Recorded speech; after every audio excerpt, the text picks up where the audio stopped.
Bismillahirrahmanirrahim. Assalamualaikum warahmatullahi wabarakatuh. Selamat pagi anak-anak. Apa kabar hari ini? Ya, alhamdulillah. Sebelum memulai pelajaran hari ini, marilah kita berdoa. Berdoa dimulai.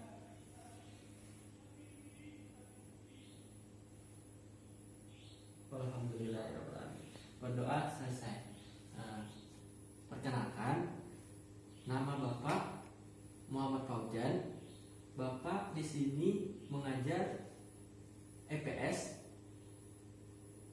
tentang materi kita hari ini, yaitu mendeskripsikan manusia sebagai makhluk sosial dan ekonomi yang bermoral dalam memenuhi kebutuhan.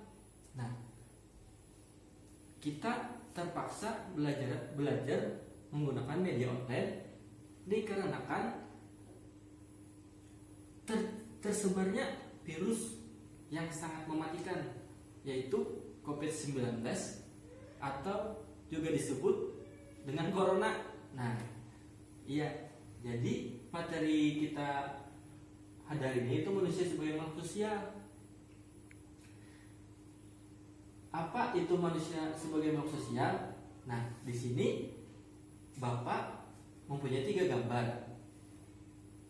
Siapa yang tahu gambar yang pertama, yaitu ciri-ciri yang pertama, yaitu orangnya tua, kemudian rambutnya sudah putih, terus ada gambar bros sebelah kanan. Gambar bros tersebut menggunakan uang logam. Nah, siapakah beliau? Ada yang tahu? Ya, beliau adalah seorang filosofi dari Yunani yang mengartikan manusia sebagai makhluk sosial itu John Politikon. Dia menggunakan bahasa isyarat.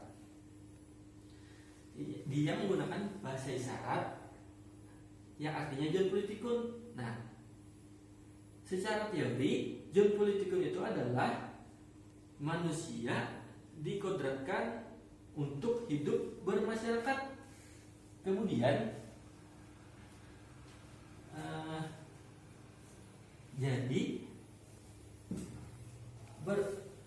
pada dasarnya manusia itu tidak lepas dari yang namanya bermasyarakat. Jadi, contoh yang pertama itu beliau artikan sebagai manusia sebagai makhluk sosial itu adalah contohnya berjabat tangan. Nah, berjabat tangan di sini tidak lepas dari yang namanya berinteraksi. Nah, gambar yang kedua ini, ada yang tahu Doraemon sedang ngapain? Iya, dia berinteraksi. Nah, jadi menurut beliau, di antara 2 gambar tersebut, yaitu berjabat tangan dan berinteraksi, tidak lepas dari yang namanya bermasyarakat. Contohnya, manusia itu saling berinteraksi itu dan bermasyarakat, contohnya menggunakan telepon genggam. Nah, iya. Apakah ada pertanyaan di materi yang pertama tadi yang Bapak jelaskan? Sebelum Bapak lanjutkan ke materi yang kedua, yaitu tentang pengertian manusia ekonomi. Pengertian manusia ekonomi adalah seseorang atau manusia dalam melakukan tindakan itu harus bersifat efisien. Maksudnya efisien itu adalah terarah atau terukur. Nah, manusia harus mempertimbangkan segala sesuatu sebelum dia melakukan tindakan tersebut. Contohnya, seseorang itu, contohnya yaitu Budi. Nah, Budi sedang menabung. Nah, dia kan lebih mengorbankan dirinya daripada mementingkan kebutuhan yang akan datang. Jadi apabila dia menabung, otomatis kebutuhan dia yang datang itu akan terpenuhi. Jadi usaha budi itu bersabar. Kemudian manusia ini ciri-ciri makhluk ekonomi, yaitu adalah yang pertama, memiliki sifat tidak pernah puas. Nah, contohnya kita lihat pada gambar. Nah, ini seseorang perempuan yang sedang makan, padahal dia sudah mempunyai satu donat, kemudian dia makan lagi, diambil lagi satunya. Nah, itu kan otomatis orang ini tidak akan pernah puas dengan memakan satu buah roti atau donat. Dia mau lagi. Nah, inilah contoh orang yang tidak akan pernah puas. Nah, kemudian contoh ciri-ciri yang kedua, banyak keinginan dan kebutuhan. Nah, kalau banyak keinginan daripada kebutuhan, otomatis dia kebutuhan yang akan terpenting dia tinggalkan untuk memenuhi keinginan. Contohnya, dia mempunyai HP, padahal HP dia itu sudah sangat baik, misalkan kayak iPhone atau apa. Dia mau lagi beli HP yang di atas iPhone. Nah, itulah orang yang banyak keinginan. Dia pamer kekayaan. Nah, yang contoh yang ciri-ciri yang ketiga, selalu mempertimbangkan pengorbanan dan manfaat dari tindakan yang dilakukan. Ya, contohnya mempertimbangkan pengorbanan itu dia harus berpikir apakah bermanfaat bagi dirinya atau tidak. Nah, itulah yang mempertimbangkan pengorbanan dan manfaat dari tindakan yang dilakukan. Ya, sebelum memasuki materi yang keempat tentang faktor yang mempengaruhi manusia dalam memenuhi kebutuhan, apakah ada pertanyaan dulu di materi yang ketiga?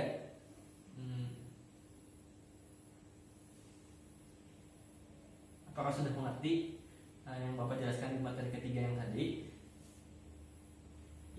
Ya, kalau tidak ada, Bapak lanjutkan ke materi yang keempat, yaitu di mana faktor tersebut yaitu ada 8 faktor. Yang pertama yaitu alam.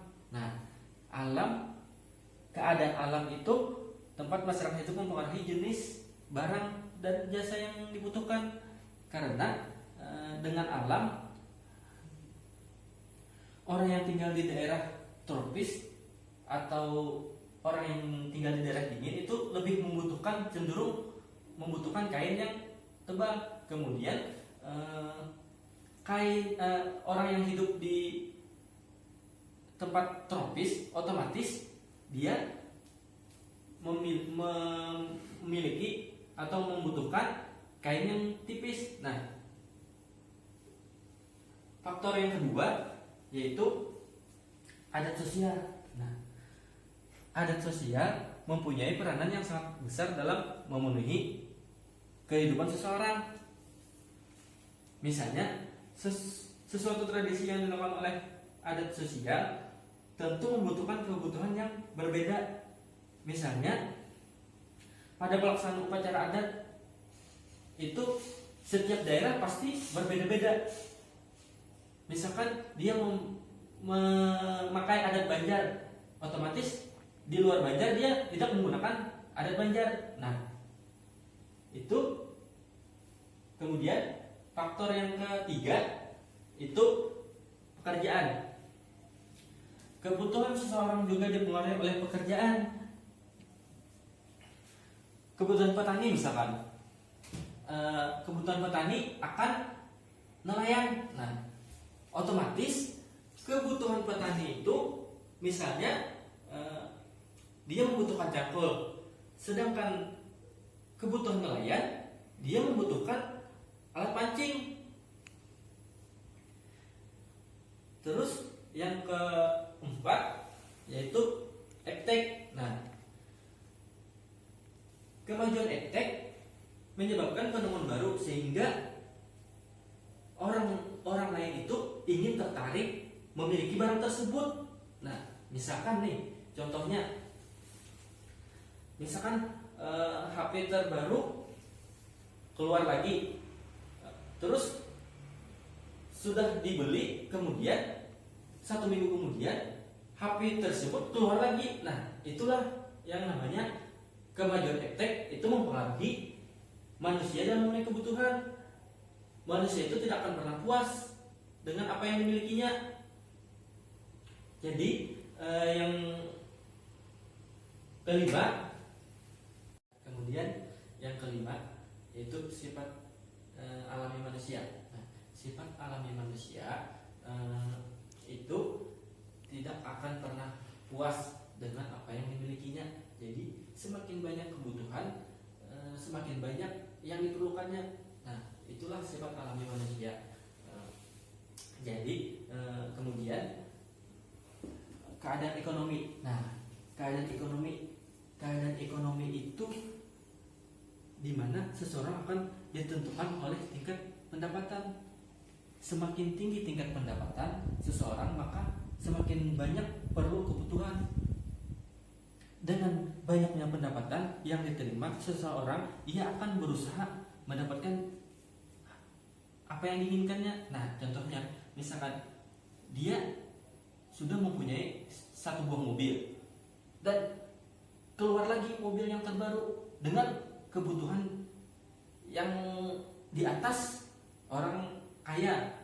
Nah, otomatis dia pasti akan membeli. Nah, itulah sifat manusia dan keadaan ekonomi. Kemudian ini perdagangan internasional. Nah, dengan perdagangan internasional kita dapat mengetahui apa-apa yang produk dari luar. Jadi kita tidak perlu lagi membeli barang yang di luar dari kebutuhan kita. Misalkan dari kita mau kebutuhan yang dari luar, misalkan Cina, misalkan dengan memesan barang atau media online, kita dapat membeli barang tersebut. Nah, itulah contoh-contoh faktor yang mempengaruhi keadaan ekonomi. Nah, sampai di sini anak-anak ada yang ditanyakan. Kemudian kalau misalkan tidak ada, kita lanjutkan dengan kesimpulan. Nah, ayo, siapa yang mau tanya? Apakah ada yang tidak mengerti sampai di sini sebelum Bapak sampaikan kesimpulan? Iya, jadi di sini disimpulkan pembelajaran hari ini tentang mendeskripsikan manusia sebagai makhluk ekonomi dan sosial yang bermoral dalam memenuhi kebutuhan. Yang sudah Bapak jelaskan tadi, yaitu pertama, Bapak menjelaskan seorang ilmuwan yang dari Yunani. Apakah ada yang masih ingat siapa nama ilmuwan tersebut? Ayo, siapa? Iya, betul, Aristoteles, yaitu mengartikan John Politikon, yaitu manusia tidak lepas dari yang namanya berinteraksi atau bermasyarakat. Nah, jadi di sini ciri-ciri manusia ekonomi itu ada 3. Ayo, siapa yang masih ingat? Yang pertama, iya, betul, memiliki sifat tidak pernah puas. Kemudian yang kedua, ya, terus ada yang tahu yang kedua? Iya,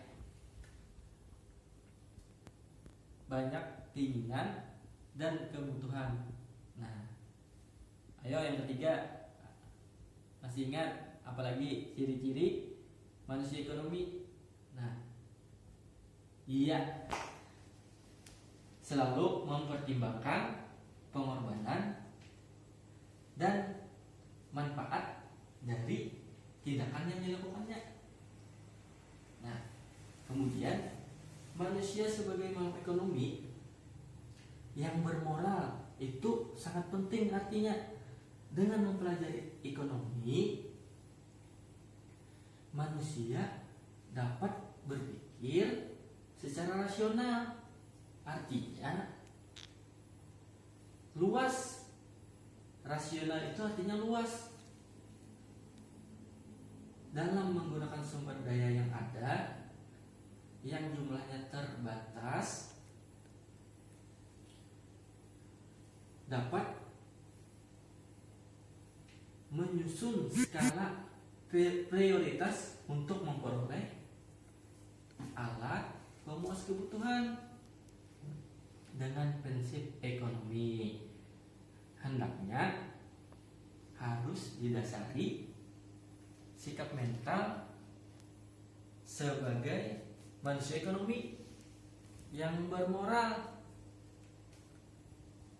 Jadi dengan demikian manusia sebagai makhluk ekonomi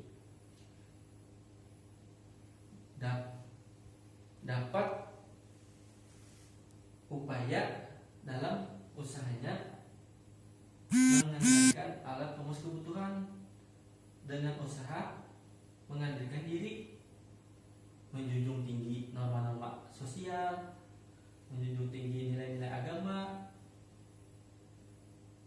dan leluhur insan beragama. Kemudian faktor-faktor yang mempengaruhi kebutuhan ekonomi yaitu ada 8. Nah, ayo siapa yang masih ingat? Ada 8 faktor-faktor yang mempengaruhi kebutuhan ekonomi. Yang pertama, iya betul. Tadi sudah Bapak jelaskan, itu alam. Yang kedua, ayo, iya betul. Adat sosial. Nah, terus yang ketiga, yuk siapa? Ketiga, iya kelas sosial. Yang keempat, yang keempat yaitu apa? Ayo, iya kemajuan iptek. Iya. Yang kelima, ayo siapa lagi? Siapa yang tahu? Yang masih ingat Bapak jelaskan tadi? Iya. Nah, ayo, iya. Yang kelima yaitu pekerjaan. Nah, betul. Iya, pekerjaan. Nah, kemudian yang keenam. Iya, yang keenam iya sifat alami manusia. Betul. Yang ketujuh ada lagi. Tadi Bapak sudah menjelaskan 8. Jadi harus diingat faktor-faktor yang mempengaruhi kebutuhan tersebut. Ayo, siapa yang ke-8? Siapa yang tahu? Iya. Yang ke-7 keadaan ekonomi. Nah, yang ke-7 bukan yang ke-8. Nah, ini yang terakhir. Iya, yang terakhir siapa yang tahu? Masa nggak ingat? Tadi kan sudah Bapak jelaskan. Beberapa kali bahwa faktor-faktor yang mempengaruhi itu ada 8. Satu lagi, ayo. Iya, satu lagi siapa yang tahu? Kalau tahu, Bapak kasih hadiah. Kalau ada yang tahu, yang terakhir Bapak kasih hadiah. Iya. Apa? Ada? ini yang sangat banyak terjadi di kebutuhan kita sehari-hari. Kemudian barang tersebut kita ambil dari luar. Nah, itu contohnya. Ayo, siapa yang tahu? Kalau sudah tahu, kita akhiri pelajaran hari ini. Ayo, siapa yang tahu? Ada lagi? Hah? Iya, yang ke-8 yaitu adalah perdagangan internasional. Kita cukupkan pembelajaran hari ini. Semoga pembelajaran hari ini bermanfaat dan ilmu yang kita dapat hari ini menjadi berkah untuk kita semua. Marilah kita sama-sama mengucapkan alhamdulillah. Terima kasih. Bapak akhiri dengan ucapkan wabillahi taufiq wal hidayah. Wassalamualaikum warahmatullahi wabarakatuh.